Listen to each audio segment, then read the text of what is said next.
Pressing connect. Let's see if it will connect to YouTube. Go connect.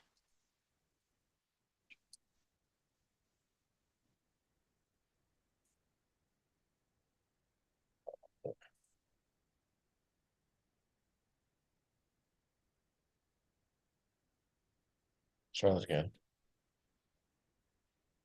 That light kept came back like 2 nights in a row after I Oh, saw it did it? last time. Yeah. I didn't really look last night though because I was watching the game. And it was Yeah, it was probably out there doing all kinds of incredible stuff. It's like, well, she missed it. yeah. Ah shit, I missed it. She's in there watching that football game. Oh, hang on. It did show us for a second. Are we on? Hold on. I don't think it stopped. Let's see. Hey, are you guys able to see us right now? Okay. Guess we are on. Let me see if I can switch the Zoom view so we're both. I think it's that. Just double check. Yep. Okay. All right, peeps. I see all in the comment section. Everything's good, loud and clear. Yep. This is an Edifier 820N for noise canceling. If someone was asking, and it's the plus version. Apparently, that I had the old version and got a new one recently, and this is what they sent me. So it's a nice. When y'all wonder what I listen to when I'm going to bed at night, listen to my music and stuff. Um, my dream music. I have these on because it's nice noise canceling and works good. So all y'all peeps. So this is Sierra, Hello. and I met Sierra. Not really. We kind of bumped into each other. Didn't really know it in Utah in last middle of last year, 2024. We both went to that gathering of the whatever they call it, the gathering of Moon Lake. It's been going on for like 20 years. It started off as just treasure hunting stuff, but now it's gotten into like UFO stuff, Bigfoot and treasure hunting. Everything's kind of like, whoever wants to come and speak or tell a story, come on up. And it's grown quite large over the years. Did you ever go to one previous to this one, or was that your first one? That was my first one. Okay. 'Cause that was Yeah. interesting because that was my second one. And our friend Ken, that was his first one.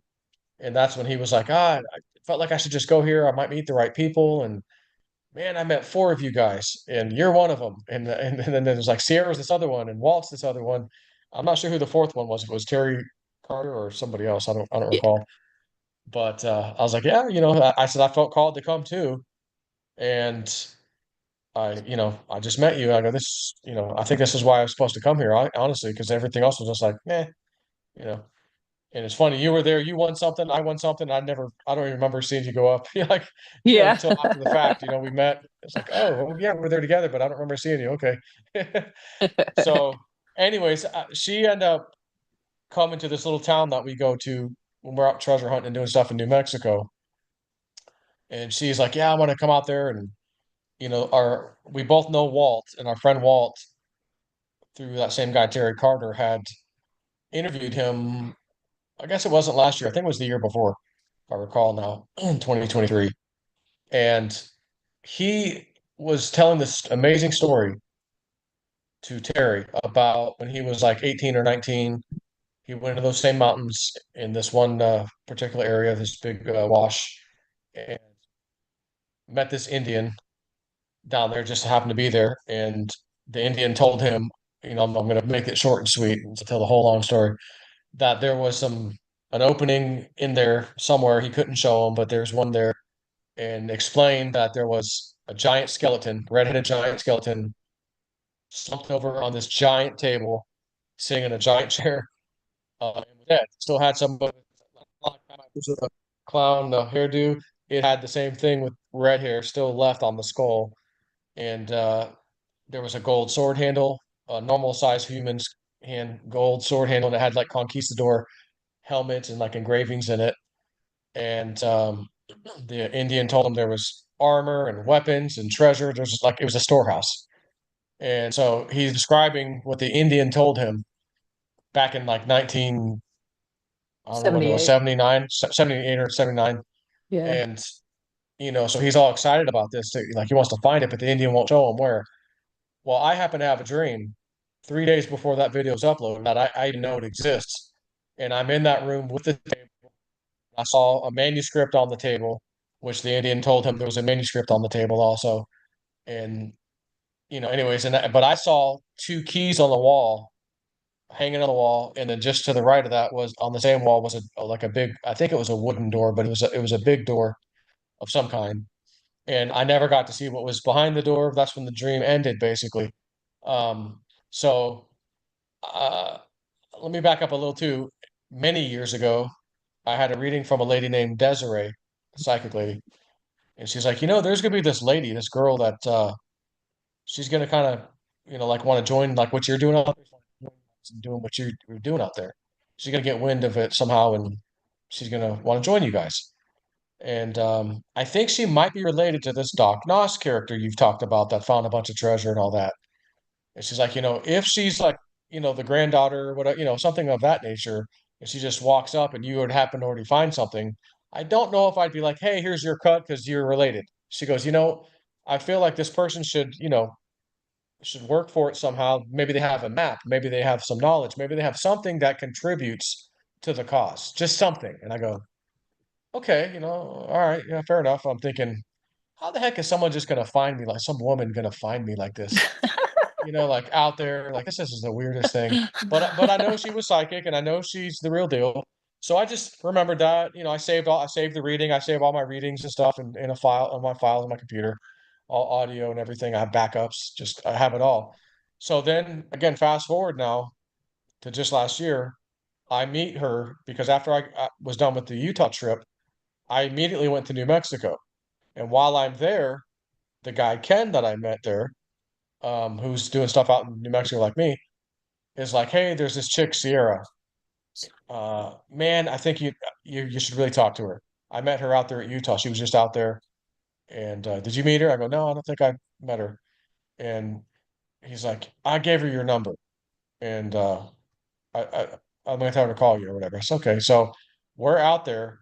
I just got done with getting that GPR that I had, and we went over to this hill. I've showed you guys maybe once the little bird swooping down, and it was going to the rock that I was going to, and literally dive bombed the rock that my drone was going to. Like, how did it even know that? So I always remember that. I said, if I ever get a GPR, I'm going back there. So I went back there, we scanned it, and it looks like there's a nice looking tunnel about 4 or 5 feet below this rock, just behind it. I went uphill, scanned again, it's still there. Went uphill some more, scanned again, it's still there. And I'm like, man, are you kidding me right now? This is kind of amazing. So we just got done doing that. She calls or texts, and so anyways, we meet up and we became friends. I'm not gonna say besties, but we became friends, pretty quick.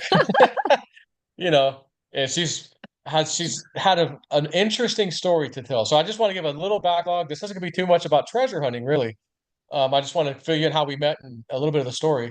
And yes, she's out there now, like doing what we're doing with us. So it's very interesting. But she had some when I first met her, like in person, I was like, she's like, she started to tell me some of her backstory when she was in the military and some things that happened and kind of, we'll say contactee kind of stuff, Men in Black kind of stuff, some real interesting stuff. And I think you might want to hear some of this. So I thought, if you want to maybe tell that Okay. story, so people are gonna want to hear this, I think. Okay.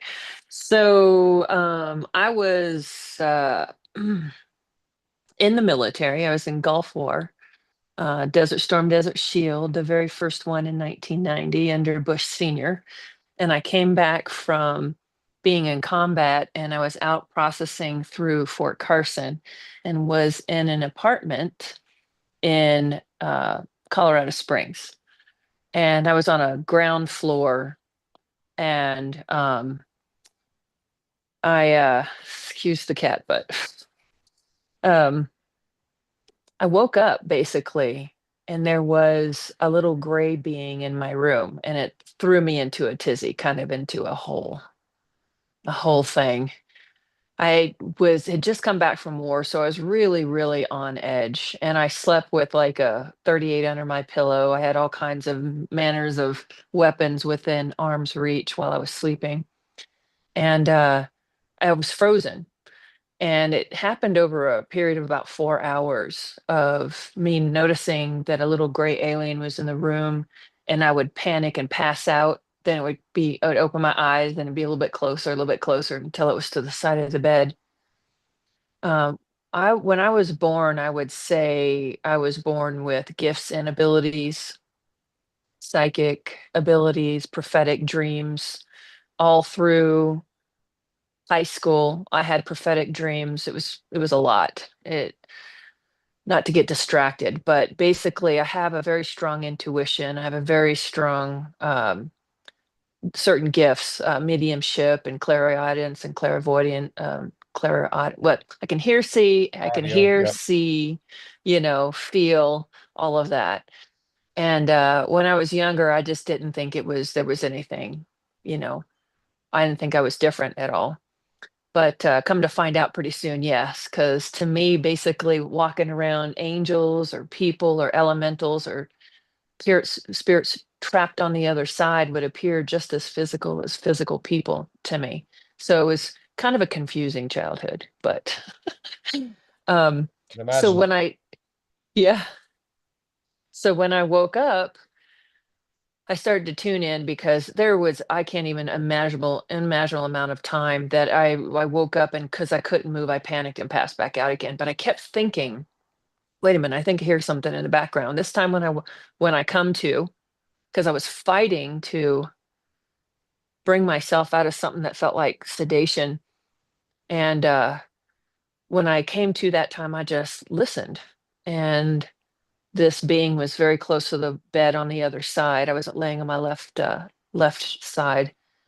And I heard, please do not be afraid. We are only here to check on you. I'm like, check on me? What do you do? So I got really, really still, and I could feel this thing scanning me up and down. But the thing that had started out this whole thing, so let me get into the detail of it. I need to kind of set the room so that everybody can understand what was going on here. So I and my partner were in bed, and we had a visitor that was visiting, and that lady was sleeping on the couch, basically on the other side of the wall from our headboard in the living room, kind of next to the entry. And it was like 12:36 a.m. when I was awoken, and my partner was awoken by someone screaming in the courtyard, just let out one long, bloody, like scream, like they had just really got startled. And then my partner got up, went to the bathroom, shut the door, kept the light off, and just sat down. And I was like, that's odd. And I fell asleep on my left side, looking at the bathroom door. And then the hairs on the back of my neck stood up, and I opened my eyes, and I had these Venetian blinds. And so the courtyard would come through, courtyard light, and sort of have lines on the wall. So the lines on the wall near the bathroom, I was like, kept blinking and looking. What is that? Because it's so dark, it sort of like just blended in with everything. And then I realized somebody was standing there, and it was the proverbial, 3.5 foot tall, 4 foot tall, gray with a big head, grayish skin, big eyes. Couldn't really distinguish a mouth. There was no ears, tiny little body, the whole thing. And it was standing there. And so that's when I woke up this time, and I was like, what is going on? And I could hear this. We're just checking on you. Please don't be afraid. And so I laid there for a second, and I don't know if you had the feeling, this is the best that I can describe it, is being out on a beach in a warm sun, and all of a sudden a cool breeze rolls over you. You can literally feel it's almost like this concentrated wave that goes over your body. That's the closest thing that I could describe what it was like. And so I was like, oh my goodness, I'm being scanned. And then I was like, oh my goodness, this has happened before. And I panicked and passed out again. Well, over a series of panic and passing out, eventually I woke up, and I was being sort of levitated down a hallway, and it was really bright. And then I went to sleep again, and I woke up in a bright room, and it seemed like they were working on my stomach. And then I passed out and woke up in my bed. And I was like, All at the same time, I sat up and my partner came out of the bathroom and turned the light on. I was like, what the fuck? Because our legs had fallen asleep sitting on the toilet for 4.5 hours. I looked over at the clock. It was 4.5 hours later. I was like in shock. And she was like, what's going on? Like, wow, wow, what's going on? Is there somebody here? And I just kept staring and I was in shock. Well, I had told her about the experience. It was interesting because she had told me about these gray things before. Not be I'd seen a lot of stuff in my life, so I hadn't discounted it, but I hadn't really aliens hadn't really been on my radar up to that point. And so didn't think anything of it. Went back to sleep, got up the next morning as the alarm went off, got up, set into routine to go to work. And we were in the kitchen and our friend was up and we were just all, kind of quiet doing a thing. And then all of a sudden she goes, the weirdest thing happened last night. I heard this woman cry, like scream in the courtyard, but I wasn't sure if it was from the courtyard or your room. So I got up to knock on your door to see if everything's okay. And I woke up on the couch this morning. Did anything happen last night? And we both just stopped and it all just came rushing back in again, just like, oh my goodness, like overwhelming, really. It's like, oh my gosh, that really happened and holy crap. So I stayed home from work because I was a bit disturbed. I was really disturbed. And I asked a friend of Imagine. mine, I was really disturbed. I was like so out of it. It was weird. It was such a weird sensation. And I called a friend of mine. I joined a psychic group in Manitou Springs because even though I think I was 23 at the time, 21, 23, anyway, somewhere around then. Um, because of my gifts, I was always seeking out others that could help me learn more about my abilities, what was going on. Is it good? Is it bad? Am I crazy? What's happening? And I had called a friend from that group to come over and time was just kind of going by and it seemed like I just called her and she was there and I opened the door. I think I just stood and staring at the wall. I don't know what I was doing. I was just out of it.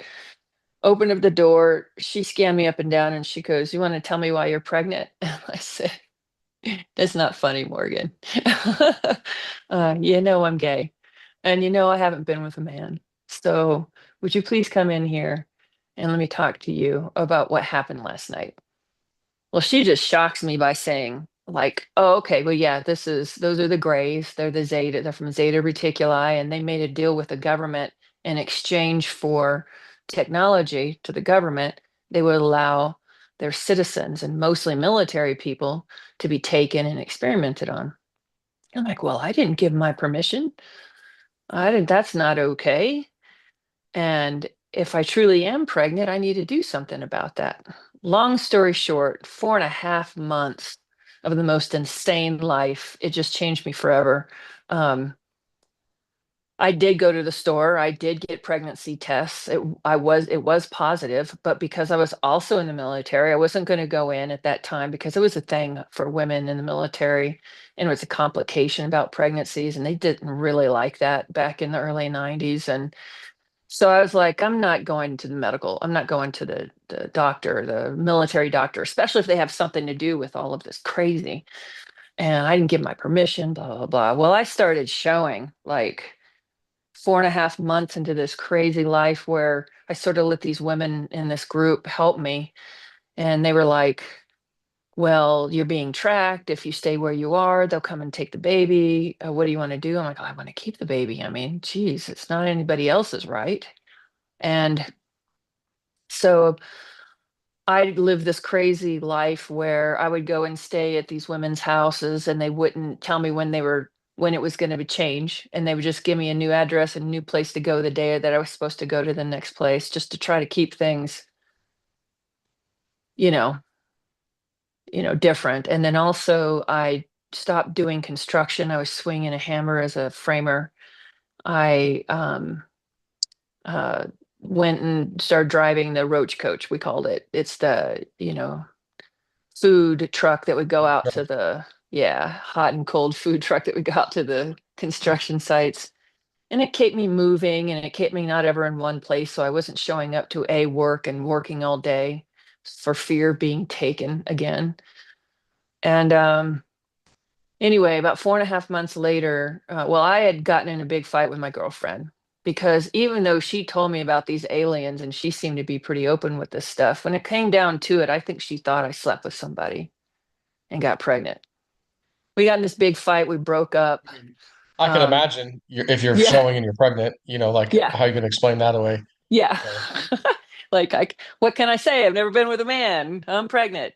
Um, so anyway, um, uh, back to yeah, we so get in you're in this the big roach coach fight. and yeah. Yeah, we get in this big fight because I came to go get some of my stuff, and she was like, "Listen, this is a real child, and this is a real deal, and you need to go to the doctor, and you need to be seen, and you need to be taken care of properly, and stuff like that. You need to go get a scan and make sure everything." And I was just like, "Okay." So I brought it to the group, and they said, "What we're going to do is we're going to go find a doctor." There was one lady in the group that thought, she was friends with a doctor that would see me after hours and keep it off the record. And they were going to make that appointment sometime within the next week. Well, it was a couple days, 2, 3 days later. I'd kind of forgotten about it. And I was at a different woman's house and I was sleeping on the couch. And I just remember I woke up early in the morning and I screamed and grabbed my stomach. I'm like, no. And it was flat. Like the baby was gone, just gone. No afterbirth, no extra. There was no miscarriage. There was nothing of any of that. And I mean, just gone.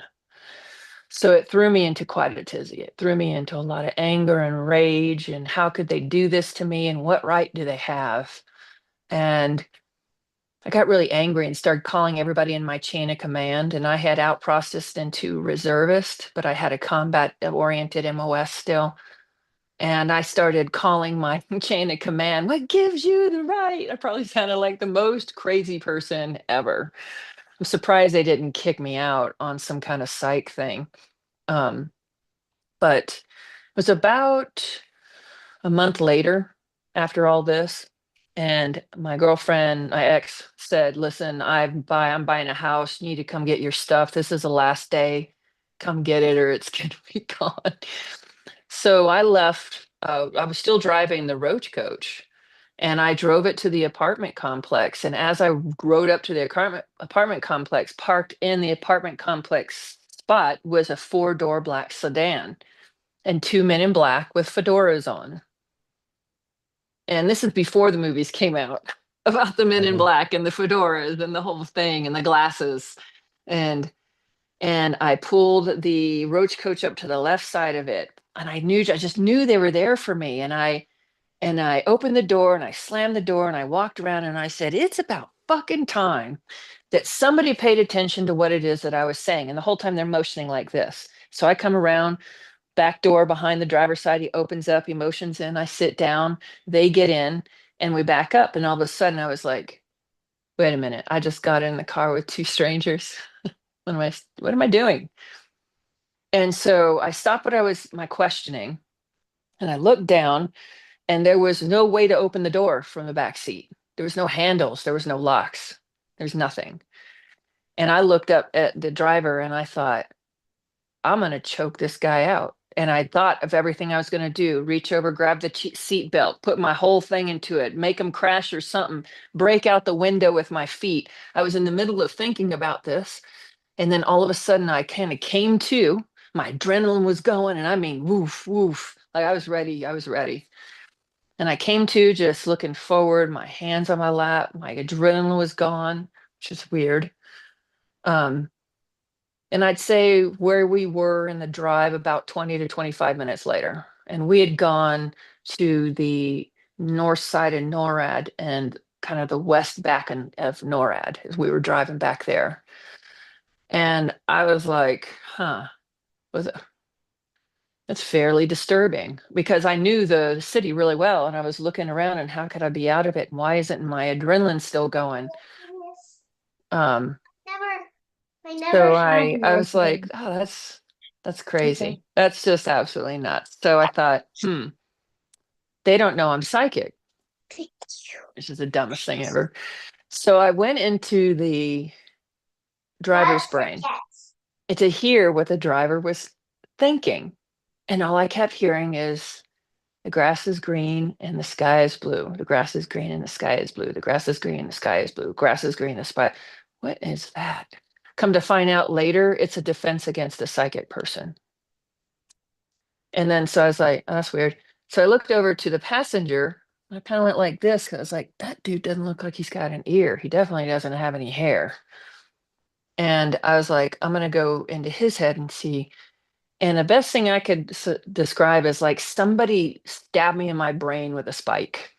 It was like a literal physical repercussion from trying to sense anything about the one that was sitting in the passenger side. And I just snapped back like this. I literally, whoa, and kind of just locked it down at that point. I was pretty terrified.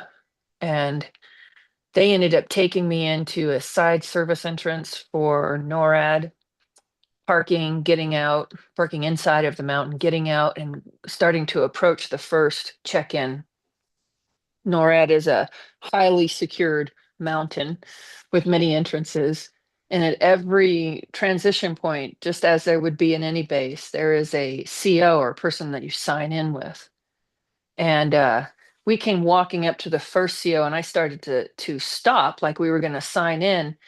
And the CO looked down, like put his hand straight down on the desk and looked down like this. And I just looked at him like, what is, like, looked afraid of these two men that I was with. And I kind of hesitated, and then I felt this weird thing sort of like pull me along. So on I went, and they were flanking me basically on either side, sort of like pushing or pulling one of the it was strange. And so we walked past all kinds of different checkpoints, and they would get very nervous and very upset when we were walking up, and avoid looking at them and avoid anything. And I've never known anybody, including, high ranking individuals, that don't have to stop and go through these security checkpoints. It's strange. So I was in NORAD for about 8.5 hours total. They basically walked me into a section of, and let me tell you, I went way deep in the mountain. I could draw out the different levels and and how far down we went and how far back we went, and down another elevator into another one and down and over here. And it was I didn't, until like years later, when somebody did some sort of documentary about NORAD and talking about how they too had been taken in a NORAD, they sketched the whole back part of the mountain, all of the levels and different things like that. I'm like, yeah, that's it. That's what I saw. That's cool. And so they took me into an area where they walked me up to what the only thing I could describe as blast glass, very thick, hardened glass. And they hit a button, and up went this metal thing. And I was looking out and down on what would I'd say about 4 football fields put together, just full of craft, aircraft, watercraft, all different kinds of craft. And I was just, because they walked up and they turned around and they were facing out on either side of us. I'm like, They talking about all right, modern stuff. old and new, all but old too. Um, it's strange. I was just like, I was irritated at first, like, why am I here? What am I doing? I didn't get the assignment at first. And so I spent a lot of time just, honestly, I think I probably spent way too much time looking up and trying to figure out how they got all the stuff in there. And when I did finally look down and I was scanning back and forth, at about 11 o'clock and about 75 yards out, there was a disc-shaped saucer, and it said USAF and it had a number on it. And I was like, do you see? Like, I turned to them like, holy crap, look. And then off we went. Off I was being dragged along. I wish I hadn't have said anything, and I'd have had more time to sit and really memorize all the different craft that was in there. I couldn't see if it was on anything because I was looking at it from the above. It was about 2 stories down. So I couldn't see if it was sitting there or hovering, if it was sitting on a stand or hovering. So off we go. And then we ended up going way, way back. It took some time, about 20 minutes, to get to the next level we were going into, and it seemed more like offices. The first one we were in was more like military bunker style, concrete walls with conduits and fluorescent lights. The new one we came into was more like drywall, carpet, like an office area. Well, there was carpet inside of this one room, but coming up to that, it was like the painted floor. Anyway, and everywhere are these stupid lines and colors and stuff like that. Um, but the area that we ended up going down to didn't have the lines and colors on so it was like a secret area. I'm not really sure. In the military bases, I don't know if you know, but when it's really extensive, they have certain widths and lines of colors on the floor or on the wall that help you find where you're going to the different areas, especially when something's pretty massive. But this area back there was just like officey, We ended up coming down a hallway which split off like this and went like this and kept going. In the middle was like this room inside of a room. And as we were approaching, there was a door there and there was a man standing there. And that's, silly scientist jacket with, the pocket protector stuff and all the things in his little pocket protector. And he got really nervous and really excited as we approached. And he was like looking down and looking up at me and then looking down because of who was walking with me and looking up at me. And I approached and he's like, I'm really, really excited to show this to you. Not very many people get to come into the sector. And he opens the door, but both of those men in black stay outside, but the door is open. We're inside where there's all these control panels, all this control stuff in front of us. And in front of that, what seemed to be an enclosed room with glass with a doorway. And inside of there seemed like a bunch of, I would look like lab equipment. And so we walked in and he was just nervously chattering. Don't remember everything he was saying, but he was just nervously chattering and he was looking around for something I could see. He was looking and he looked down and he saw a Pepsi can. And he picked up the Pepsi can, he shook it a little bit. Good, there's a little bit of liquid in there. He goes, follow me. And we walked into the inner room and he walks up and to the left. And there's this thing that looks like sort of like a Keurig. There was no Keurigs back then, like giant Keurig machine. And you lift up this thing and he set the Pepsi can in there and he slid it down, sort of plexiglass like thing. And we walked out. He shut the door. We walked out and he was doing all kinds of stuff on his control panel.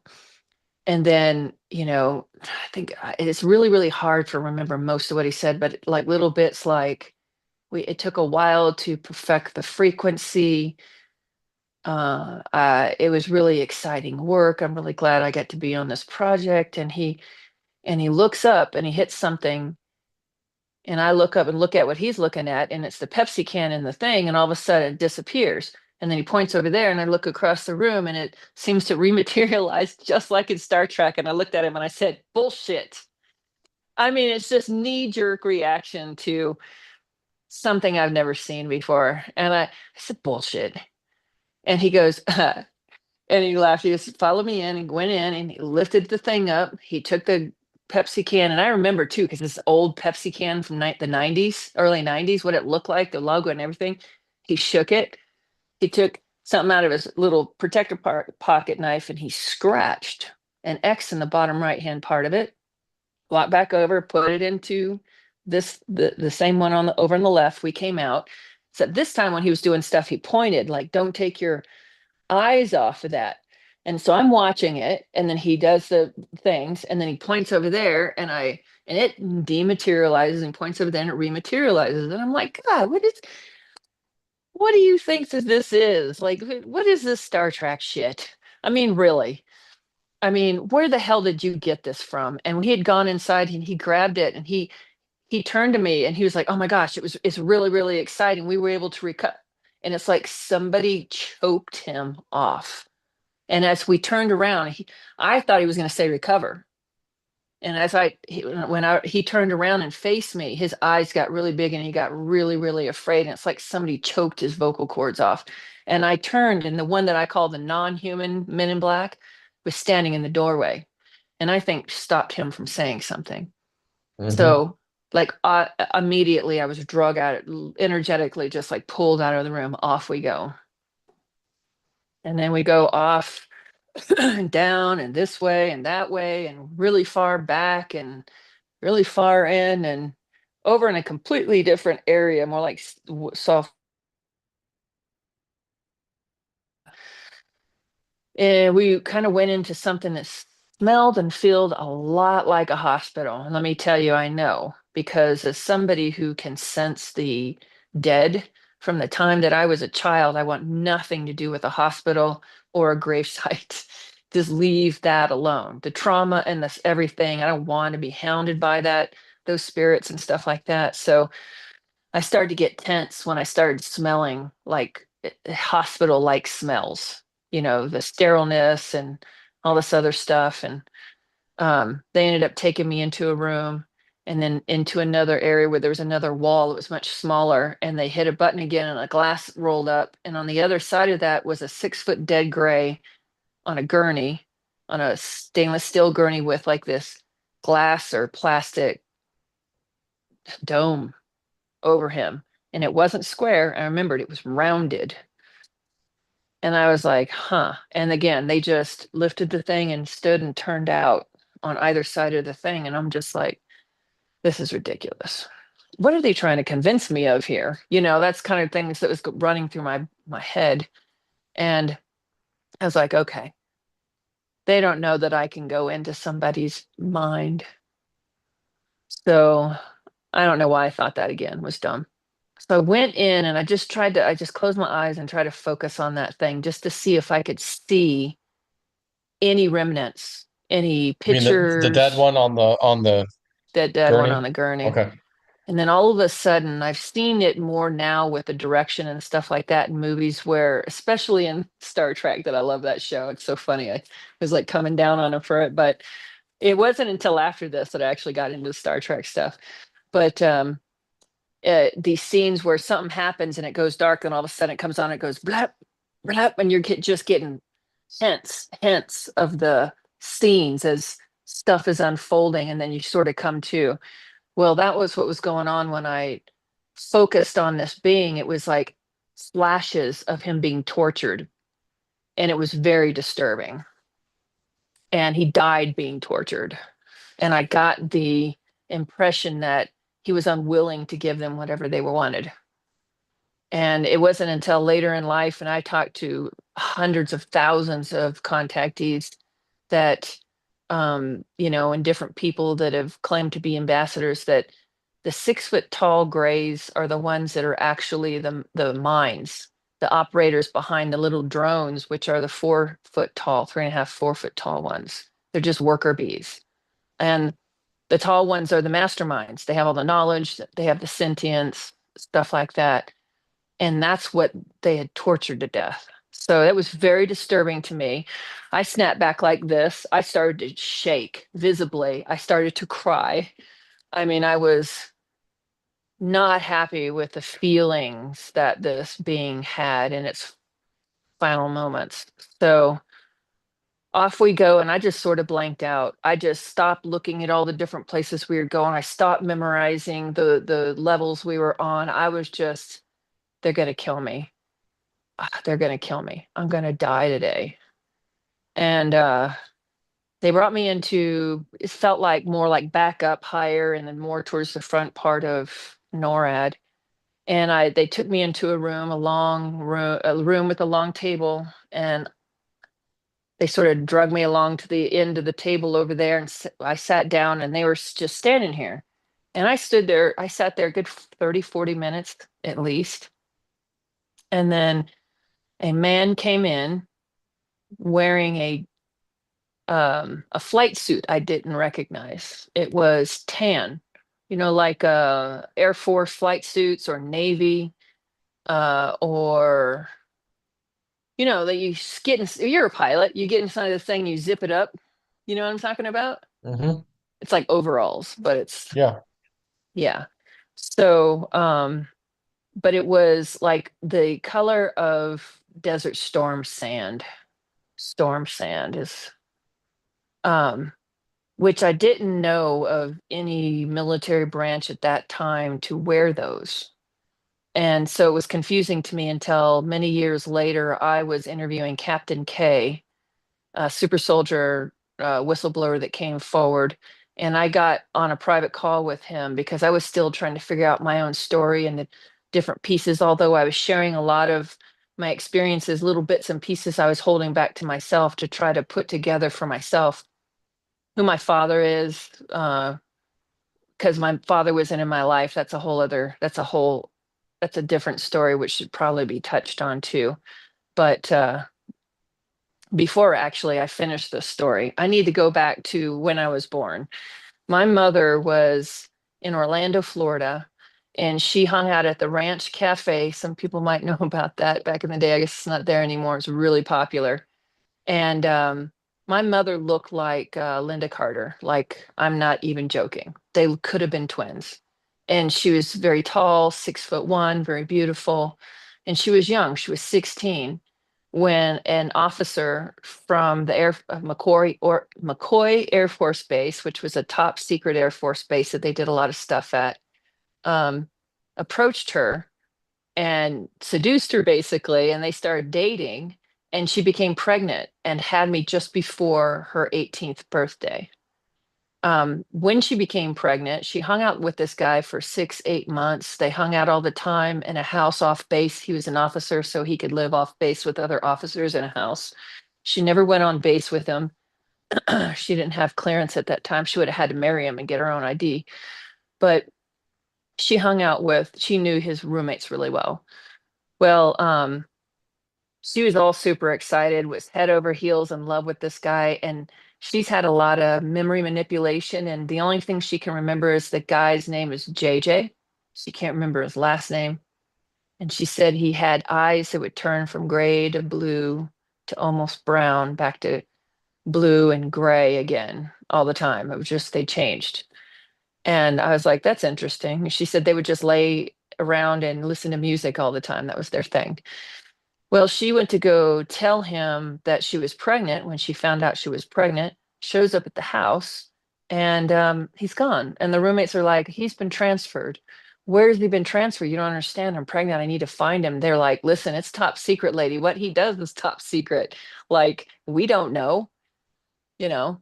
So she tried to, make waves. She tried to force them into giving her information, and then that she just went home to her mom's in Orlando and ended up having me. But all my life, I've not known who my father is. He was just some captain in the McCoy Air Force Base that did top secret shit and disappeared from my life altogether. So here I am in my early 20s in NORAD thinking I'm going to die. And this man walks in. And he sits down at the other side of the long table, crosses his legs, looks at me for a long time, and he says, now that you know, stop digging. Excuse me? Now that I know what? I think you're going to kill me. I don't know why you brought me in here. And I started to shake and cry. And he started to name, my mother was just, my biological mother was sort of a hot mess. Started hitchhiking with me when she was a week old, when I was a week old. She just didn't have the best, I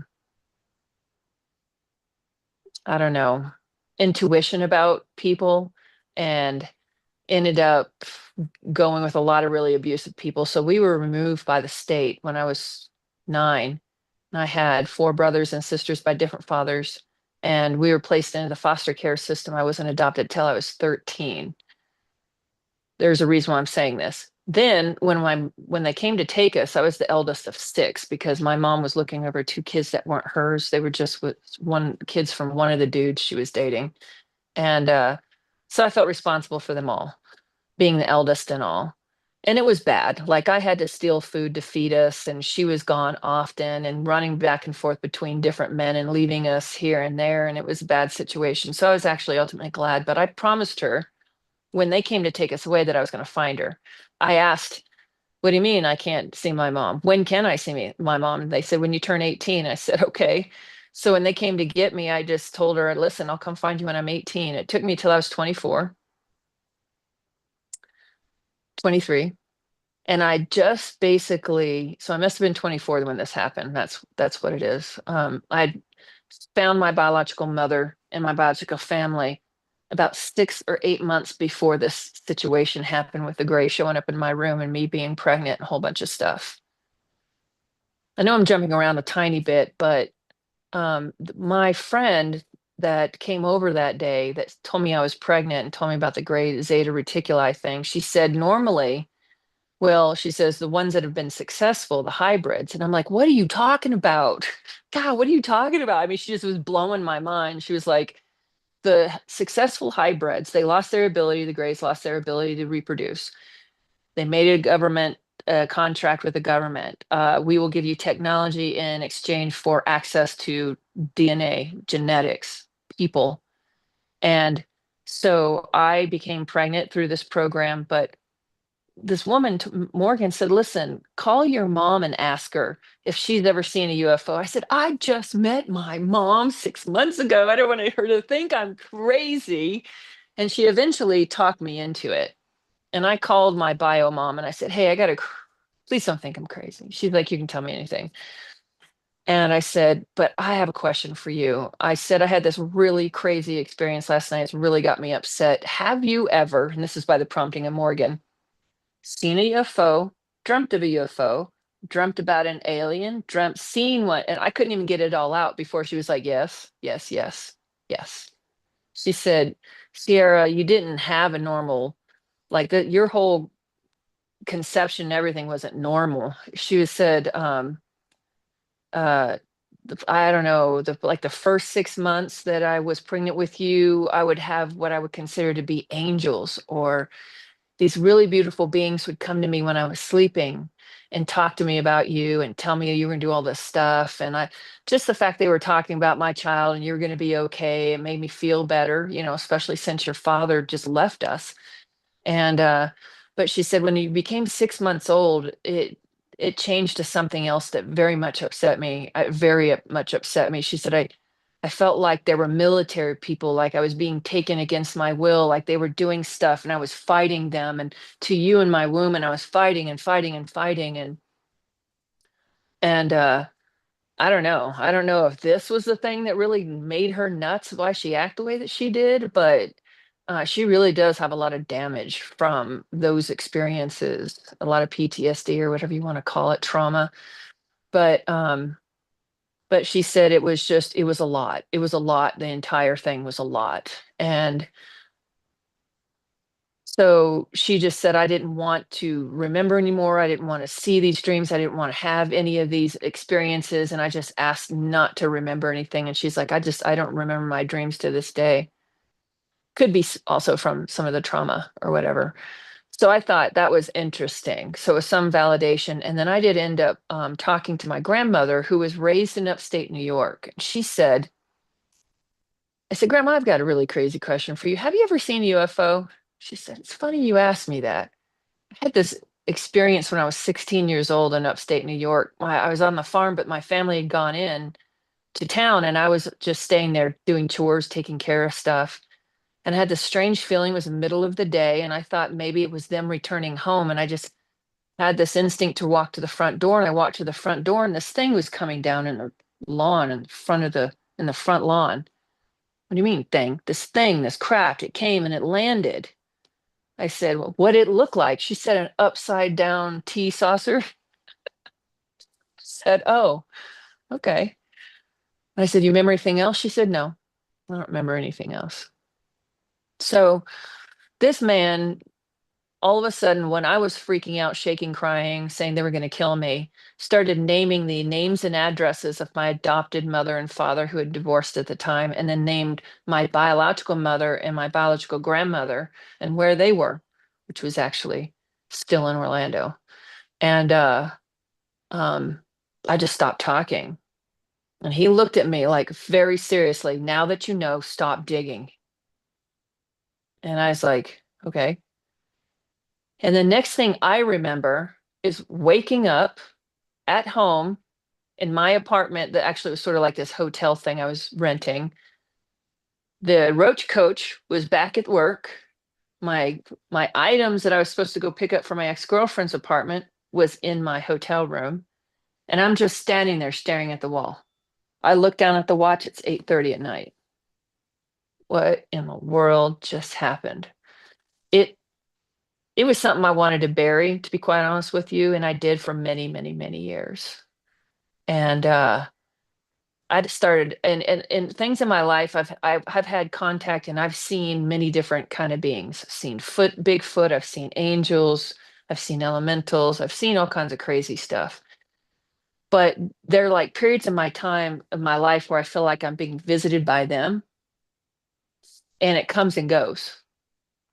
And there was a time in 2000 and well, I ended up with Gulf War syndrome. It was a vaccination injury from the first Gulf War. It was a vaccine they gave us that destroyed all of our reproductive organs.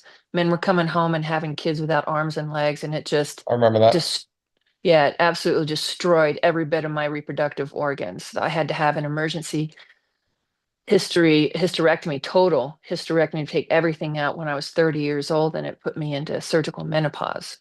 Why am I saying all this stuff? Because I'm leading up to something. In 2007, I started having all of it. In 2005 was the surgery. 2006, I had an emergency gallbladder. 2007, I had the worst migraine, and I had the worst migraine in most of my life, actually, or actually since I'd gotten that vaccination at 19.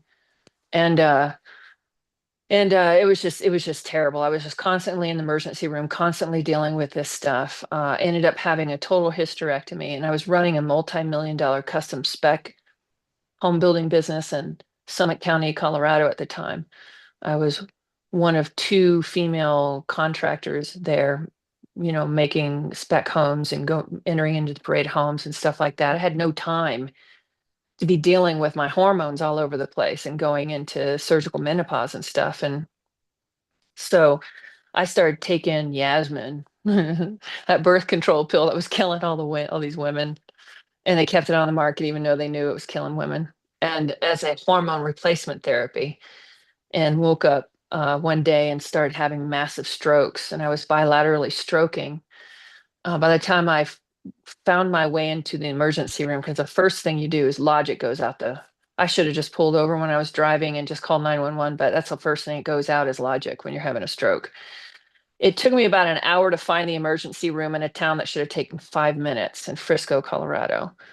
And I finally found it and I walked in and I had all of these MRIs and stuff because of the chronic migraines I'd been dealing with. Walked in and I put all the stuff down on the woman's desk and I said, something's wrong. And I fell down dead. My heart stopped. So they came over, the whole thing, all this movement, the clear boop, and right before the clear boop, I felt myself float out of my body. And I kind of came to in this really bright room, and there was an angel sitting on my right side and a unformed being sitting on my left side, just made out of light, but in the form of a being sitting there. And it took a minute, and I finally all the noise went away. And it was sort of like down here. It was weird. And I looked over at the angel, and he was like, "Welcome. Your body has just passed away, and I'm here to make an exchange." An exchange on what? This is the being that's going to take your place down on the planet. Your mission is too critical and too timely for it to not happen. Excuse me? Is no one taking my place? Have you seen my life? And the craziest thing, wham, right up in front of me, like a crazy 3D hologram, my life started to play. And I looked over at the angel and I looked over at that energy being, and I was shocked. And it just flashed. It was just crazy. And the angel's like, "Yes, I'm very aware of your life." And I said, "Well, do I have any say about this?" Hold on. Uh-huh. Somebody wrote, "This is better than Netflix." That's funny. Go Um, ahead. so I said, "Well, do I get any say in it?" He said, "Of course, you're a sovereign being." And I said, "Well, I'm not going back. How do we do this?" And so there was this crazy period in my life where I had they call a braided soul.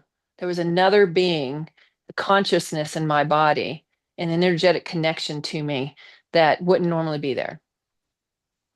And so when I first woke up from my stroke, I had stroked for 4.5 hours, and was bilaterally stroking. I was throwing clots to both sides of my brain. The reason why, the Yasmin pill after I had the hysterectomy. And so I came to, and they told me I had damaged 28% of my brain from both sides, that I would never walk or speak again. I was very clear in my mind, which was crazy. I was very clear, woke up and knew everything immediately what had happened. Um, it took a while to remember about the additional person as a hitchhiker. And the reason why I bring this up is because during that time, there was a lot of high strangeness and a lot of crazy stuff going on in my life and around me. And my mother and grandmother had moved in with me and my partner. We had a 2-level home, and my grandma and mom were downstairs. And they came upstairs, and my mom snapped at me. So, what is your deal this morning? And she goes, "What the hell is your deal? What, do you got to have a party at nighttime? What little kids are running around up there all night long? Why are you dropping stuff on the floor? Boom, all night long." And me and my partner looked at each other like, "What in the world are you talking about?" So I was being taken. So there's another uptick in being taken. And I believe that they were working with my body, trying to help me heal, um, doing energy works and different things like that. But it got to be a little bit much. I mean, just crazy stuff, things appearing and disappearing. Um, it went on for a couple more years, and then I started to appear and disappear. That's a whole other story. That's a whole other story for another time. But um, I'd had that stroke from the Gulf War vaccine. I was recovering from all of that. I was having this high strangeness. I was living in Denver, Colorado, and I looked up online, where can I go to get help with all the strange, crazy stuff going on? And the Paranormal Research Forum, PRF, Paranormal Research Forum, in Denver is the largest one in the United States. Some 2,000 active members. Every meeting draws 500 to 1,000 people.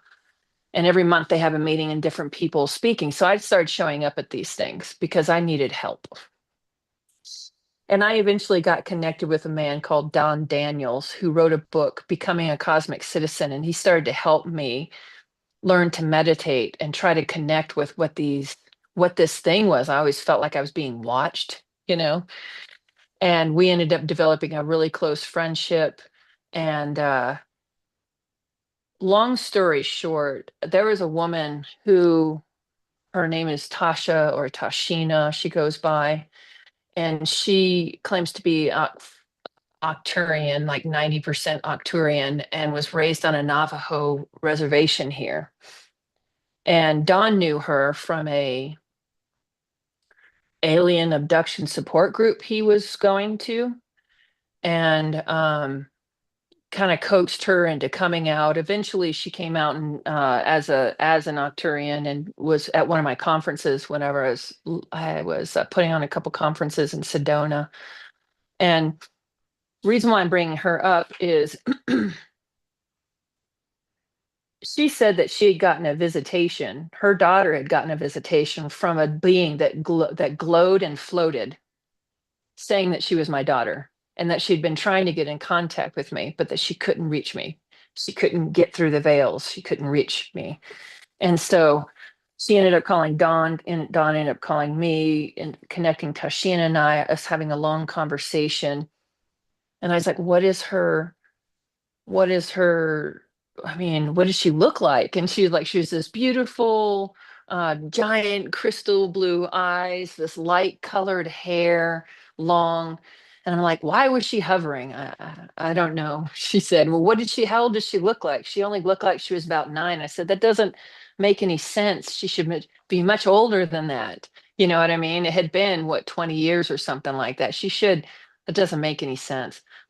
So Tashina was trying to explain to me that they could keep those embryos in stasis. She could be different ages at different times if she was a higher dimensional being. And I said, well, what's the message she wanted to give me? And she said that the children are going to come back to the planet when people are ready, right? When we think that we're going to destroy ourselves, right? When we think we've destroyed the planet, there'll be contact.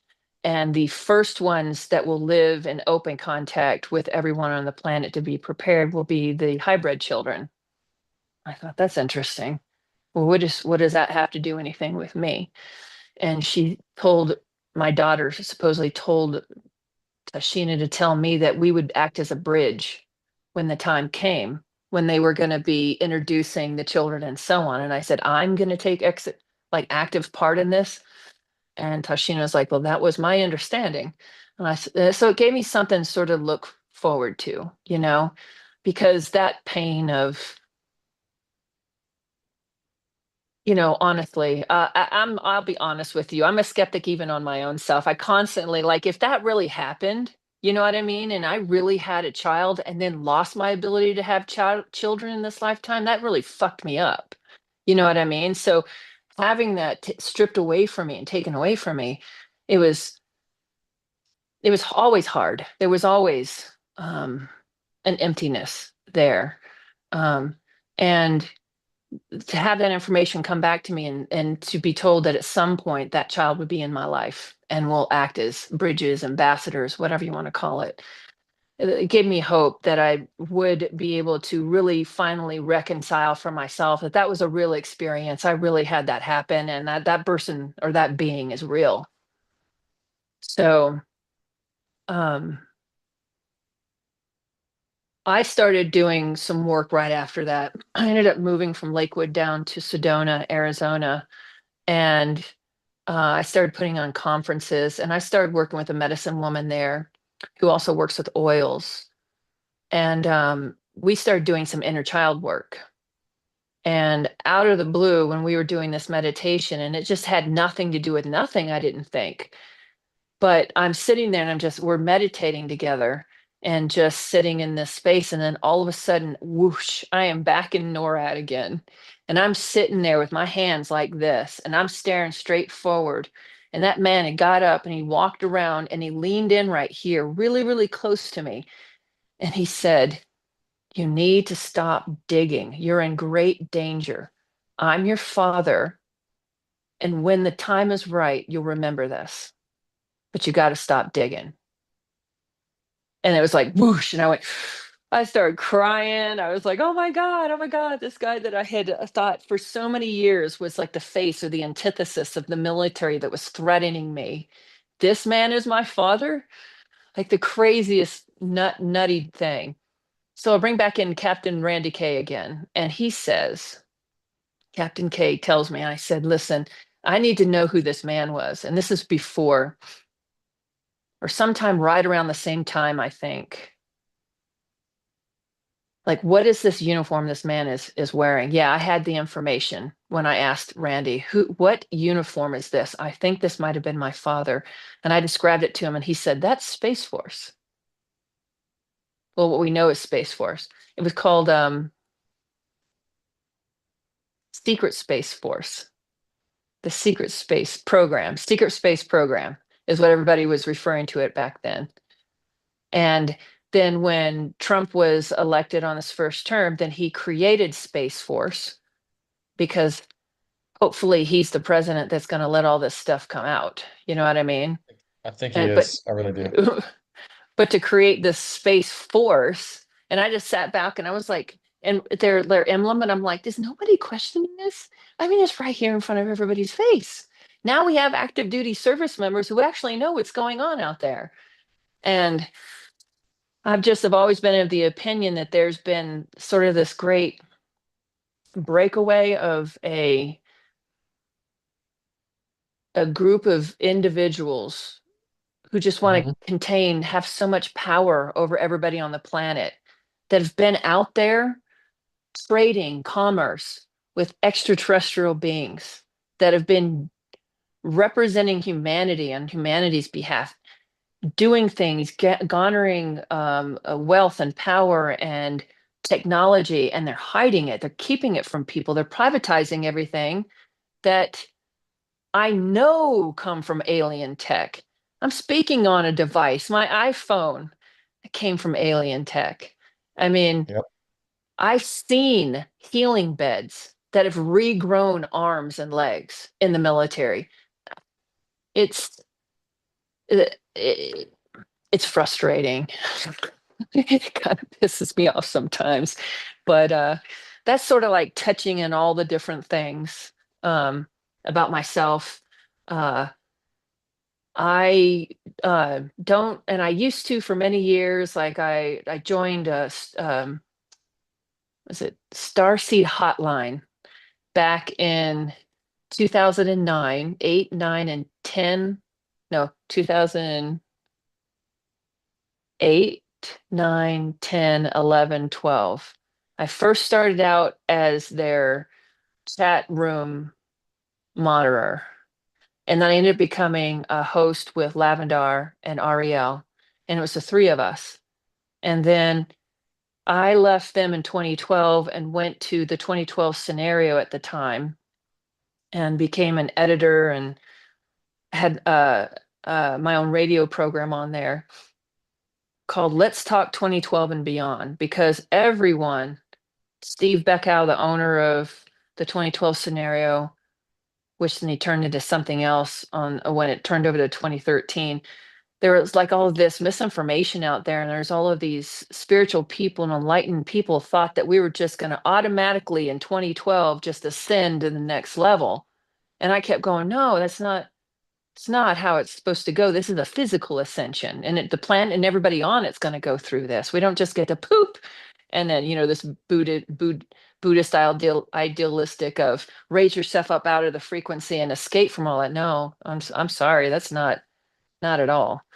So I did Let's Talk 2012 and Beyond for a year, and then in 2013 I started my own program, Galactic U, as in Galactic University, Galactic U.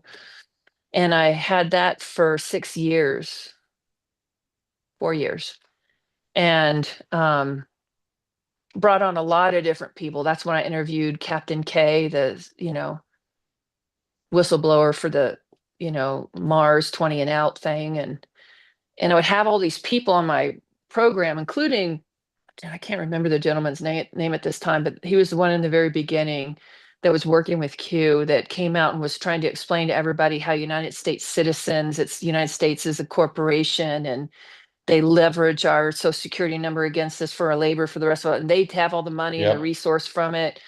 I just remember having this guy in my radio program. I think it's 2013. He's blowing my mind. So I just kept reaching for all these different people and all these different subjects, and to try to just kind of wake people up, shake people awake. And then I ended up adding a bunch of different hosts, and every night each night, their night of the week, they would have their radio program. Don Daniels had his Becoming a Cosmic Citizen. There was Kim Hicks, who was a astrologer. And then there was Oka Mahaya, who was a woman channeled this medicine man. She was in her 90s. And a woman, Imre, the woman in the 90s would just speak light language, and Imre would translate. And it was a really cool program. There's a lot of different really cool programs that happened for a while. But in 2016, I ended it. I ended it. Yeah, that's enough of me talking for a minute. Let's let's let you jump in here for a minute, Joe. I hope I covered everything sufficiently. Yeah, no, I'm just silent because I'm like I don't really have much to say. I felt like people should hear that story because when I first met you, like that first night, it was like you just kind of me and Chris were there and you're just like started talking about it and we're both sitting at the table just listening and listening more and like dang and like damn. And then at the end of it, I was sitting there going, I knew I had a feeling I was supposed to meet her, but damn, like shit, I didn't know her backstory was that, but I know I'm supposed to meet her and we're supposed to be doing stuff together out there, New Mexico. And you had mentioned I'm trying to think of where in the story who told you something like you oh maybe it was when you had the dual souls and that being told you like you have a lot of stuff you have to like you can't just stop now or whatever, we got to send you back because you got a lot of stuff to do, and you're like, well, if I'm going back it needs to be me, you know do you have any idea now what that stuff is supposed to be, or you're just kind of figuring it out still? Well, yeah, you and I've Maybe talked some about of it. it's New Mexico. Yes, a big part of it is New Mexico. And so the And other day, and then the other thing was, I guess, just whatever time that the hybrid children are coming back, maybe acting as an ambassador of that. yeah, that could, yeah, that's probably pretty Yeah. big. And the other day, she's like, "Hey, I was outside. I got the mountain in my view, and my security cameras caught something really weird. Do you have any software that can like slow it down and like?" I swear there's like she goes because when it goes off, it makes a noise and then takes a snapshot, just a still picture, and sent it to my phone. She goes, and this is what it showed me. And it was like these two big white orb things taking up most of the screen. But it was like real fuzzy. So it's like, oh, I don't know what that is. Could it be two bugs? Could it be, it's something. So she's like, but I think they're like, if you could slow it down, I think you're going to see something. I was like, yeah, all right. So I download it and I put on my computer. Of course, it's a computer downstairs that I would be on tonight, but it was so loud down there with the kids playing stuff. I was like, I'll go upstairs and do this on my laptop. But I, so I get the video, I slow it down, and it's just her camera, security camera from her house outside, pointing outside. And I see this, like, I see little zippings around, and I hear the thing make the noise, like, okay, ding dong, whatever, like it's captured something. And then I see these things. So I'm like, okay, let me slow this way down. And I'm watching it. And there's like two of them, but then there's like two other ones next to them. And if you want to talk about flying in formation, they're all together at the same exact time, doing these super fast movements. I had to really slow it down to capture it. But you see these things, it's like, okay, in my mind, if that's a bug, first of all, it was cold as hell outside. You don't typically see bugs out there like that when it's cold. But let's just say they were out there. I'm going, okay, and maybe they buzzed around the light, of the camera. When do you ever see bugs, two and then four, flying in absolute perfect formation, doing the exact maneuver on that screen, side by side, and I'm able to slow it down enough and see it? And I thought, I think I sent it back to you on the phone. So I go, even though I'm up here, I go, let me let me just scroll up a little bit. Like maybe I could find this real quick and just show it What's up really from my cool phone. about the cameras is the cameras have AI, and what they do is the color of the outline that they show tells you what it's supposed to be. And when I was looking through, it also does a screen capture of each one of the recordings. And when I saw the screen capture, I went, what? And it had an orange box, which would be a human. Green box is a vehicle, a blue box is animal. And it Mhm. had an orange box like humans, and you should see the face. It's like the orbs are extended, and there's faces in both of those orbs, and they're different looking faces. Yeah, Do you have the I've screen got capture of that? let's see. Of the squares around the faces? Because that's what had me open up the recording to begin with, and then when I played it, it was like whoosh. It it's crazy that the AI in that slowed it down Okay. and then said it was a human. So Yes, sir. that was the first one. It's Mm. almost like think of a dang llama, a little llama that's with its little face, this little hairy thing. But Yeah. those are two of them. Yep. And again, so that color is telling you it's a humanoid, right? Human. So that's what pops up on her phone. She sends me a picture of that, and I'm going, I'm like looking at like, what the hell is that? But again, it's a little grainy. Okay, I'm not sure what I'm looking at. It could be two bugs perfectly side by side. Maybe, okay. She sends me the videos, and then I end up let me see, is that the one I sent back? You slowed it down, and it's so crazy because even as slow as you slowed it down, it was still like the orb Still on, skipping. yeah. They didn't elongate and show their faces like the AI like Oh, there it is. snapped Okay. it. It was crazy. Let's see if I can get it sideways to make it bigger. All right, so just watch this, everybody. There they go. Look at them. Yep.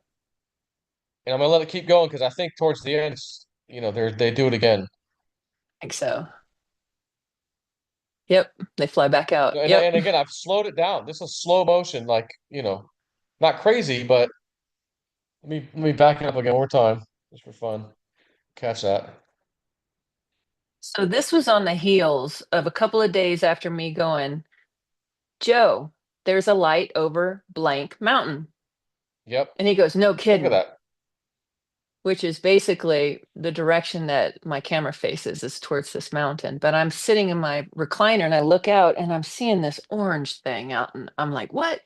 And I jump out there and I'm trying to record it, and I get a really crappy recording of it the first time. And it was either the next night or the night after that. That's when these orbs showed up. And then there was another skipping nights. And then on the third time, it showed up again out there. And I got my reading glasses on and went out there and was really trying to focus. And that was the videos I was showing you, remember? And with a naked eye with the binoculars, because I also kept the recordings of myself going out there, and the camera's behind me and it goes. So I turned around and it was recording. I went like this and I pointed this way. And as soon as I did that, it was either came this way or this way. There was like another orb thing Right. that, like, I was like, look, but just in the camera, there was like this crazy orb situation. The reason why I bring all that stuff up is I feel like it's been a long time since I've been taken, but I also got sick for the first time in a very long time. It was about a month ago. I went out to eat and then ended up getting really Oh bad yeah. salmonella poisoning from the salad that I ate, and was just ugh. And what had happened was I had aspirated that salmonella had got in my nose and it got in my chest, and I had this really bad cough when you came down last time. Ended up going to the doctor and they said, yeah, it was bacteria from throwing up. You aspirated, got in your nose and your chest. Well, the whole point being is I notice they show up when I get like sick. Like if it's kind of near to serious, like they show up and I'm taken. And the reason why I think that is because um, those were happening in the 3 or 4 to 5 days leading up to me. Walt finally called me and he just laid into me. He's like, listen, airborne, take your ass to the emergency room. You might have walking pneumonia. I was like, oh, geez, because of what we're up to, I don't want to compromise anything. So I went into the doctor. And it was interesting because I always wear these little things. This is my recent thing that I just am into. And these come from village.org. And supports small villages in Africa. And because I'm a Virgo with a lot of, or a Libra with a lot of Virgo and Scorpio, everything has got to be perfect. So when I put these on, they have to go in a certain order. Okay. They always go in that same order. When I'm taking a shower or whatever, I put them back on in the same order. And I always look down and I check they're in the order I want them in, because I'm kind of anal that way. And when I went into the emergency room this last Wednesday to get checked on, they put the air thing on me, and then the little thing on the end of my thing. And I Yeah, looked down and oxygen. I'm Yep. like, those bracelets are all screwed up. That is not how I put those bracelets on. I kid you not. Like, what is the deal with these bracelets? And it bugged me for the 2.5 hours I sat in there because I had that stupid sticker on my finger, right? Just bugged me. I kept looking down. It's not right. That's not on right, you know? So, and then I So got done. Not a big deal, blah, blah, blah. And then a couple days later, I was like, oh shit, I need to put, they had rearranged them, but they had done it wrong again. mm, And I was like, look, they tried to do it, but it's not right. When I took a shower today, I put it back on exactly the way I want it. So that just tells me that there's just little signs of like when I'm taken. And sometimes I'll get this really weird orange, almost like iodine stains, but it's orange, it's not blood. It's the weirdest thing. And I've documented that a couple of times, but that was a couple of years ago. It's the last time I felt like I'd been taken. But then I was also dealing with some sickness then too. But I just think it's interesting. But then also, I mean, hand in hand with the very short run of antibiotics I'm on right now, the cough is going away and I'm starting to feel 100% again. But I literally sat there in a meeting on Friday and just kept staring at my wrist. How did I have that again? Or am I sure I had it like that? Why is it like that? Did I just unconsciously pull it off and no, it's a whole thing. Like, it's difficult to get these off and back on not again. yeah, not something you would have missed. Yeah. Yeah. Not something I would have, it had It's like bothered me putting your so shoes on bad. and forgetting to tie your shoelace. Like you Yeah. don't it may come undone, but you're not going to forget that you tied it. Like Gotta tie your Exactly. shoelace. Exactly. So it's just interesting. It's just interesting to me that there's all of that going on, and then the location in which that orb is sitting, which is over what we're working on, and then the orbs at the house. It's interesting because when I was having a lot of high strength through my whole life, people are like, put a camera in your bedroom, put a, get a security system and see if you can start catching some of this stuff. So this is the first time in my life I've got a security system. There's nothing in the house, but it's all around the outside of the house. So it's so cool to actually kind of capture all of that activity during the same time. I felt like there might have been some interaction or abduction Mhm. situation going on here. Yep. So maybe again, we found each other and like, it wasn't that long ago. So it's like, I know you feel the same way. It's like I really think we're gonna start making some cool, neat discoveries. Maybe this year. It could very well could be this year, but Very well could soon be this year. is the Very feeling. Like soon. we just feel it soon, and God Yes. only knows what it will be. We're thinking, oh, we're looking for treasure and stuff. It's like, yeah, you'll find some of that, but uh, wait till you see what else is there. Like I get that feeling, like wait till you see what's really there. That's the treasure. That garbage you guys want's not even treasure. That's like, yeah, it's gold and stuff, but yeah, that's not the treasure. So it's like, oh, okay. But It's been a lot of prophetic stuff that's going on that I've shared with you, hmm about what we're doing, about what you're doing, what's going on out there and stuff. And it just surprises me how willing, you know, some players that are dead on the other side that said they're willing to help. You know what I mean? hmm It's been really interesting because I was, just to let your viewers know, I was brought in by Ken on one of his projects, and I've been basically acting as a medium to try to help him on what he's doing, and hmm keep things clear because of the history of everything where we are, all the blood and the life loss and all of the suffering and of it, you know. But again, I'm just so excited because like no other time in the history of this place have we got people that are actively hunting, working together hand in hand to help one another instead Yep. of being crazy and Backstabbing and yeah. murder you over something we think you have, Yeah, I mean, Oh, it's like the oh Wild man, West. it is. It's absolutely awesome. And I poured myself into all of this now, sort of like making the leap from this thing, you know, it's crazy because there was a time in my life around 2021, 22. That's right. The summer 22. I found myself in this area, not knowing what to do because everything else in my life had fallen apart, quite literally. My my grandmother, my biological grandmother had saved money for me to give to me because I always wanted to get land. And I'm just like, was raised on a cotton farm. I love the farming situation. I love just farm life. I really do. And so I had this dream of, getting 20, 30 acres and doing my thing, setting Mhm. up a permaculture thing and just doing the whole deal. And basically, my mom said no. So there I was going, okay, how am I going to do this now? I got to rethink everything. So I sat where I was and I started watching YouTube. Like, what is going to get me up every day? What's going to keep me going? I was basically retired. I didn't have any other obligations, wanting to buy a land or a house, and was sort of stuck. I was living in my RV at the time and just, okay, what's next? Just trying to figure life out.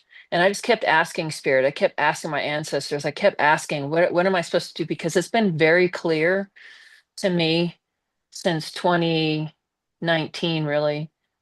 I took a big step away from all this UFO, military whistleblower stuff, any of the psychic stuff. I ended up being in a documentary. There's a three-part documentary by J3 Films, and it's called Extraordinary, the Stan Romanek story, Extraordinary, the Seeding, Seeding, and that's the one I was in, and Extraordinary, the Evidence, I believe is what they called it. The first one was about Stan Romanek, who was like the most documented contactee. And then Orchard approached J3 Films and said, "You have more of this?" And they said, "Yeah, we have an idea about first start with the most contacted dude, and then the next evolution and conversation is for why, and that's when the hybridization program comes in, and the third one's going to be around all the government proof and government whistleblowers." And they have put all three of the films out. And they asked, they were like, John the skeptic. There's John, John, and Jack. And one of the John that is the the John that is the director is a skeptic, and Jack is as a believer. So it was kind of a cool combination for the two of them to put film together. I thought they did a pretty good job with the Stan Romanek one. And John approached me. I remember it was a super moon, January 31st of 2018, and he said, "Sierra, you ready?" Because I'd met them at the Paranormal Research Forum back in 2012, and they were fascinated with my story and they wanted to do something on me. And I said no, and they kept going, "Why?" I said, "Because I don't know why. All this crazy stuff is happening to me. I don't know why. For why? I don't know. At that time in my history and what was going on for me, I just didn't get it." And so I was in the film. We filmed in 2018. It came out in 2019, and it started taking. Well, actually, it came out at the beginning of 2019 and running through the Sundance, and it took every award for Sundance all over the planet. It was the craziest thing, and the whole year on 2019.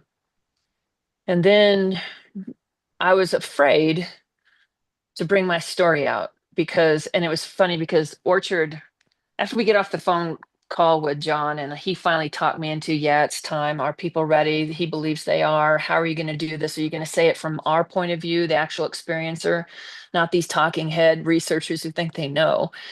They're not even experiencers. What are they talking about?" And he said, "Yes, we're going to do all of that." And I said, "Okay, I'm going to do it." And he goes, "Oh, I'm glad you said you're going to do it." And I said, "Why?" And he said, "Well, Orchard said you don't get the contract without the lesbian." I said, "Excuse me?" I mean, yeah, I'm referred to that lesbian every once in a while, but what? And he said, the most believable part, if you're going to come forward with all of these people who've been pregnant and men that have been taken and experimented on and women and stuff like that, how are you going to prove that they didn't accidentally get impregnated by their partner? I said, "I don't know. I guess you're just taking them on their word, like, you do with people who've had an experience." And so uh the end of 2019, came after. I did. They went after Stan Romanek, and I don't mean to seem like conspiracy theory, but I'm telling you, when they want to shut down certain people, they will. And Stan Romanek's story was getting so big and it become so popular that after his documentary was released, the FBI went in and seized his computer and basically implanted child pornography on there. Yep, I've heard of that And he happening. was done. They came after me. And I'm doing better now. But back then, I wasn't dealing with my PTSD. I'd started to, in 2016, when I stopped my radio program, I'd started having really bad PTSD flashbacks and temper problems. And I sought to go get help. But in 2018, I did a whole year of PTSD therapy, and it just didn't seem to help. And the one place, and it's even in my records.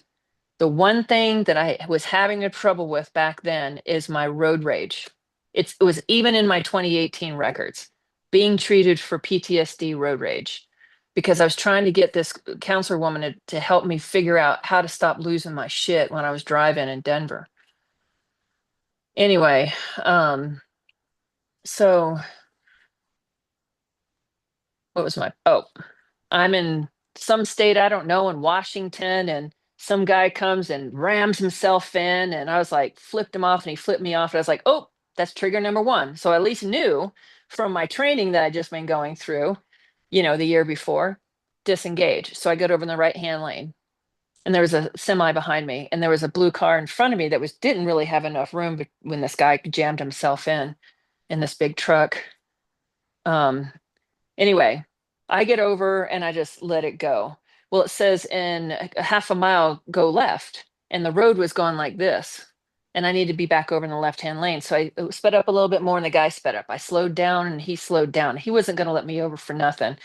The semi behind me saw what he was doing. He goes, "Rrr, rrr," like I had my blinker on. I was like, come on, let me in, let me in. The last minute, the guy backs up like this, and I come over, and the road goes like this, or it goes down like this. And there was like a 50-foot drop off in this ravine. And I just in time started to come over like this, and he speeds up. I had my window down just a little bit because it was wintertime, but it was still a little bit warm. It was warm out that day. And I hear this guy's engine rev, and he tried to do a pit maneuver on me. A pit maneuver is a maneuver in which you hit the back bumper and you accelerate in a certain way that flips the vehicle. Well, that's what I did in the military. I was an operator, and I also taught the sheriff department defensive and offensive driving in my early 20s when I first got out of the military, in Alamosa too. Did all kinds of stuff like that. So I know what a pit maneuver is, and barely pulled myself out from being flipped over because I was in a little Forerunner. He was in a big Sierra GMC thing, big giant truck. And he tried to flip me in the thing. And so I recovered. I came down. It was, West Coast, very busy up in Washington, little roundabout. And I'd gunned my way through the roundabout, and my directions said your destination's on the right-hand side. I was going to an RV place. So I pull in just in time for him to get behind me and corner me, still sticking out into the road, the 2-lane road here, and corner me. So off I go. That was it. I reached underneath my seat and I pulled out an M18, which is an ice pick hatchet from the military, but it was covered. I thought it was covered. And I got out, and in 2 strides, I was up at that dude's jacked up truck and went, "Get out of there right the fuck now." I was so mad at this dude. First, he wouldn't let me in, was messing with me. He tried to flip me into the thing. Then he followed me into this place and blocked me in. That was it. So, um, he just looked at me and smiled and flipped me off. And I said, "I'm gonna get your license plates and call the cops." So I walk around the back side and I got his license plate and I walked to the front and I go, "What is your main malfunction? Go away. Leave me alone. Fuck off." And people are starting to stand on the side, watch, and they were blocking traffic. So all these people over here stopped. And I'm like, so I get back into my vehicle and I back up like this and I go to park in, and he's like going like this the whole time, like he's gonna like ram me. And then I park into a parking spot. He pulls in behind me and I go in to meet this woman this homeowner that I was working on her chicken farm at the time. Went inside and I told her, and she's a captain in the Pang Air Force Base. And I said, "This guy just hit me, followed me into the parking lot, and it's got me blocked in." And she's like, "What?" And she goes out there like she's going to beat his ass. And I came out, I said, "Listen, I'm just going to leave. I'm going to put in the police department here. We're going to take this away from this business." So I get in my car. He's still parked behind me, except he starts to back up a little bit. I put it in reverse. And as I do that, I hear, "Get out of the car, put your hands, put it in park." There's 4 cops with their guns drawn all around me. All around me. Anyway, they take me out, try to rough me up, try to do their cop thing. And I just laugh and smile at them the whole time. And I'm pretty good shape. And so they were trying to like manhandle and push me around, and they put me in handcuffs and they made me stand there. And I was like, "What is your deal? What is this guy's what is going on here? In what world can this guy hit me, follow me into a parking lot, block me in, and I'm in trouble?" 3 felony charges later. 4, but they dropped 1. 3 felony charges later, because I've never been in trouble. I've never been arrested. In fact, I can count how many speeding tickets I have on one hand on my whole life. Jeez.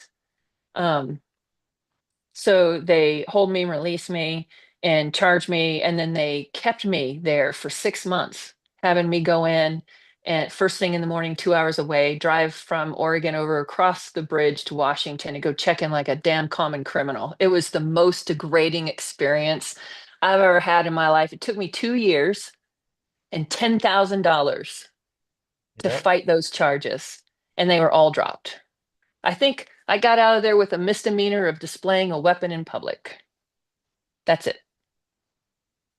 And so why did I bring that up? Well, there's a very real possibility that whistleblowers will get in trouble, especially if they feel like your story has any merit whatsoever, Mhm. you know. So I came through it. It threw me into a really bad PTSD round. To be quite honest with you, I was very angry and didn't want to be on the planet, and I struggled with wanting to kill myself. The reason why I'm saying all this stuff is because it brings me to where I am today. I started doing intensive PTSD therapy with a specialized therapist at the vet center. And I've been doing it for 4 years now and will continue to probably just show up my group every Friday on a phone call, just to keep myself straight. It took me a long time to get to work my way out of such a strong reaction to having my rights taken, violated like that by the police, and my whole life, like, just kind of seemed like it went down the drain. So I was sort of floating here and there. Uh, Ended up taking on the military, got my Gulf War syndrome status for losing an organ, a creative organ, which is my reproductive organs, and PTSD. And so I get military disability each month, which has made it easier for me to then try to figure out what I want to do with my life for the last few years and focus on my mental well being. And that's when I ended up in this area, asking guides, what do I do now? Where do I go? Like, really honestly, if I'm not meant to do all of this other stuff, UFO stuff, or have a thing, or talk on this, or put my book out talking about my story, if I'm not supposed to be doing any of that stuff right now, what is it you want me to be doing? And so I was learning how to cook in my little RV and watching a bunch of YouTube videos. And that's when somebody mentioned, I was staying with in a RV place by a Spaniard in the area, and he started talking about the history of this area. And he's the first one who brought me to this town, and he talked about the history, and it just is fascinating. And so I talked to another local, and he was like, "Hey, have you heard of Terry Carter Treasure Hunter on YouTube?" I'm like, "No." So immediately I went unsubscribed, and this was a couple of years ago. And about 4 weeks after Walt did his interview with Terry, I saw it. You saw it right away. I saw it about a Mhm. month after he released it. And something got me. I mean, it really, truly got me. His story, the red-haired giant. I have been looking into a whole bunch of not popular theories for many years, either by somebody bringing it up to me or my own personal interest. And I've had a personal interest in the red-haired giants and them trying to hide the giants in our history here in the United States. And so when the story included a dead red-haired giant, I became fixated in a way that was odd for me. Well, maybe not odd. I mean, I do get when I want to do something, I set my mind to it and I do it. That's just who I am. But I started researching the area. I did everything I could to get a hold of this person named Walt. It took me 2 years of even coming down here when I had time and looking around and buying books and getting more of the story and doing more of my own research, and then showing up at the rendezvous in August and meeting you. Mhm. It's been divinely guided. There have been so many things that have 100%. happened, including a conversation you and I had about a clan mother. And I'm like, I know one right here. You're like, how? And I'm like, Providence. Like, I was taken right to her door, like, and now it's relevant.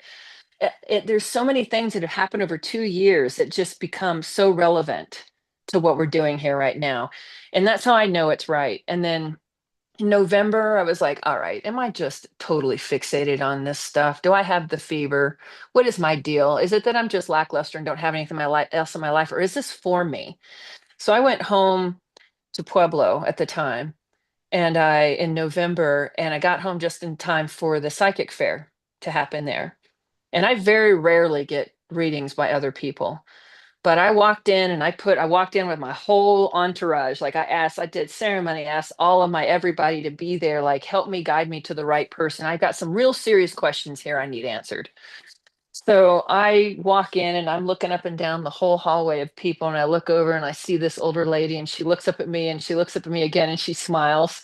And I walked over and I said, "Is it okay if I have a reading with you?" And she said, "Absolutely. Please have a seat." And she said, "Do you know what your question is?" I said, "Absolutely. I need to know if what I'm doing is divinely guided or if I'm all caught up in my ego." So she did a few cards, she held my hand, she did a couple of different other things, and she looked at me and she said, "You're trying to do something a lot of people have attempted to do over history." I said, "Yes." And she looked down and she looked up again. She goes, "You're going to be successful." And I said, "Don't play." So I said, "I'm going to make clear in my head one more time the question that I'm holding, and I'm going to ask you to answer it in a different way." She said, "Okay." So she did some shuffling her cards and stuff like that again, and she said, "So what I'm getting very clearly is that a lot of people have tried what you're trying to do, and they've all failed except for a few. You're going to be successful in what you're doing, and it's divinely guided. Your guides have got you there. You're there for a purpose, and you're there to help a tremendous a tremendous amount of people." Like, it really shocked her, like a lot of people. And she said, "Wait a minute. Chief Joseph and Chief Geronimo just showed up." And I stopped and I said, "Huh, don't play. Don't play with me. Don't play with me, spirit." Because we're from the area they're from. We're in the area here where they're from. Hmm. And then they said that they were going to guide me. That Geronimo, Chief Joseph stepped forward and said he was going to provide protection. Geronimo stepped forward and said he was going to provide information. And then he said, and I forgot to tell you this, "There's a promise that somebody that you know has made to me, and I want to see that fulfilled." Mm. And you know what I'm talking about because you're the one who made the promise. Yeah. So I thought that was like, wow, because you already told me that. So I was like, wow. So she was channeling all this stuff. And then she said, "They want you to know to prepare your body, get yourself physically ready." And that, wait, am I reading this right? She says, "You're not just going to discover what you're looking for, but many other things in the same area. And it's not just about what you're looking for, but there's a lot of hidden truths that you're going to uncover, information and knowledge that they don't want people to know." Yep. And I was like, wow. And I basically went to a second one. She had a lot more of her ego in the way, but it was basically the same thing. You're trying to do something nobody's done before, and you're going to be successful, basically, is what she said. And you're going to help a lot of people. And Hmm. so anytime that I start to doubt, like some crazy, just offhanded thing like that, some information will show up and it just layers on everything that we're doing here. And it's Hmm. exciting because, I was like, I needed to figure out what my thing was, my next thing. So I freaking bought a house, man. I freaking bought a house Yep. here. It's Yeah. my Yeah. whole full time now. Yeah. She's like, she's there. I gotta, I fly in when I gotta go, but she's like there. So I'm like, hey, if I need to buy something for us, like, I'm just gonna ship it to you. Okay. Yeah. Yeah. All right. So I shipped her some stuff recently and, Yeah. and gave her a couple of housewarming gifts for her new house and Yes. stuff. So Yes. Very we're currently kind. trying to figure out when we're gonna go back and, obviously this year. So we're trying to see what works right. I don't want to go when it's hot, but try not to go when it's too cold either. But I was like, well, I got to go. When spirits give me dreams and stuff, this is probably the time I should go. Well, if it's cold, it's cold, and if it's hot, it's hot. But boy, if I have a say in the matter, I'd rather not go in the summertime. But Yeah, no you kidding. know, I'd rather just be relaxing inside, already having gotten what we got in the summertime. yeah, enjoying air conditioning and whatnot, and Yeah, so because it gets all right. hot. Well, we've been on for what 6:30, 7:30, almost 2 hours, 8:15. Hour and Wow. 45, not too shabby.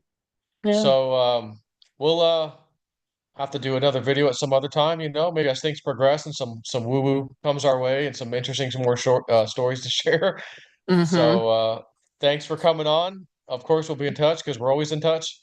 That's right. And, Thank you so much for everything, Joe. This has been really great being on yeah, with you. I do consider you a bestie, but okay, good. Yeah.